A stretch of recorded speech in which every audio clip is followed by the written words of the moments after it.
Matityahu, Matthew, chapter 21. As they were approaching Yerushalayim, they came to Beit-Pagei on the Mount of Olives. Yeshua sent 2 talmidim with these instructions. Go into the village ahead of you, and you will immediately find a donkey tethered there with its colt. Untie them, and he will let them go at once. This happened in order to fulfill what had been spoken through the prophet. Say to the daughter of Zion, look, your king is coming to you, riding humbly on a donkey, and on a colt, the offspring of a beast of burden. So the talmidim went and did as Yeshua had directed them. They brought the donkey and the colt and put their robes on them, and Yeshua sat on them. Crowds of people carpeted the road with their clothing, while others cut branches from trees and spread them on the road. The crowds ahead of him and behind shouted, "Please deliver us to the Son of David. Blessed is he who comes in the name of Adonai. You in the highest heaven, please deliver us." When he entered Yerushalayim, the whole city was stirred. "Who is this?" they asked. And the crowds answered, "This is Yeshua, the prophet from Nazareth in the Galilee." Yeshua entered the temple grounds and drove out those who were doing business there, both the merchants and their customers. He upset the desks of the money changers and knocked over the benches of those who were selling pigeons. He said to them, "It has been written, 'My house will be called a house of prayer,' but if you are making it into a den of robbers." Blind and lame people came up to him in the temple, and he healed them. But when the head Kohanim and Torah teachers saw the wonderful things he was doing, and the children crying out in the temple, "Please deliver us to the Son of David," they were furious. They said to him, "Do you hear what they're saying?" Yeshua replied, "Of course, haven't you ever read?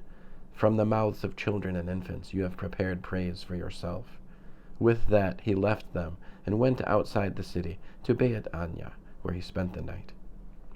The next morning, on his way back to the city, he felt hungry. Spotting a fig tree by the road, he went up to it but found nothing on it except leaves. So he said to it, "May you never again bear fruit." And immediately the fig tree dried up.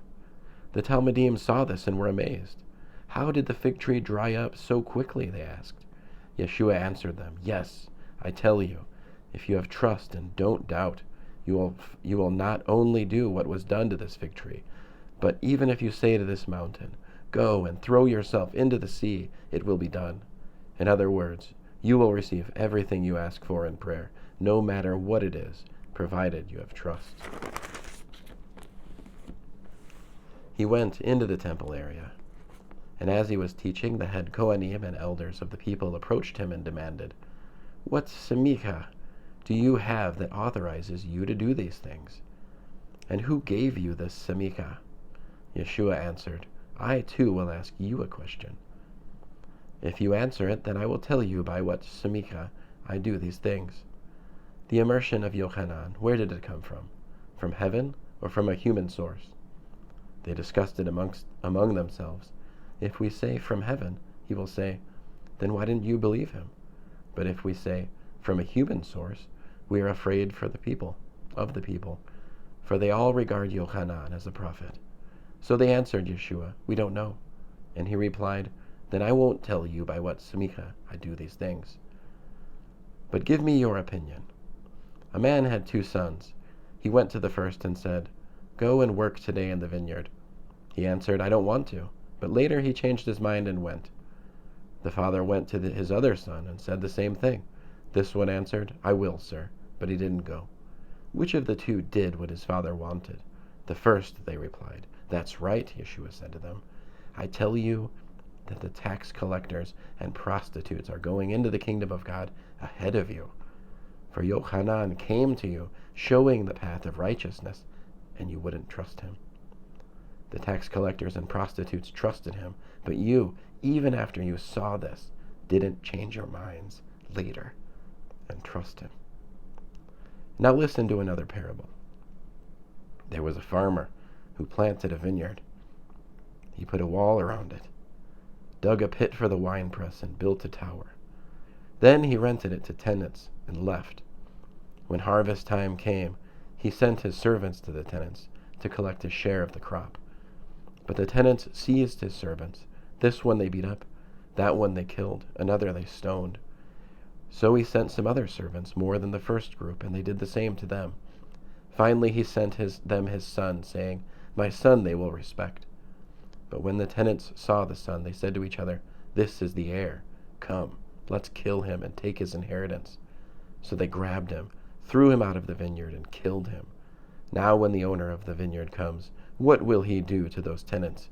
They answered him, He will viciously destroy those vicious men, and rent out the vineyard to other tenants, who will give him his share of the crop when it's due. Yeshua said to them, Haven't you read in the Tanakh, the very rock which the builders rejected has become the cornerstone? This has come from Adonai, and in our eyes it is amazing. Therefore, I tell you that the kingdom of God will be taken away from you, and given to the kind of people that will produce its fruit. As the head Kohanim and the Perushim listened to his stories, they saw that he was speaking about them. But when they set about to arrest him, they were afraid of the crowds, because the crowds considered him a prophet. End of Matthew chapter 21.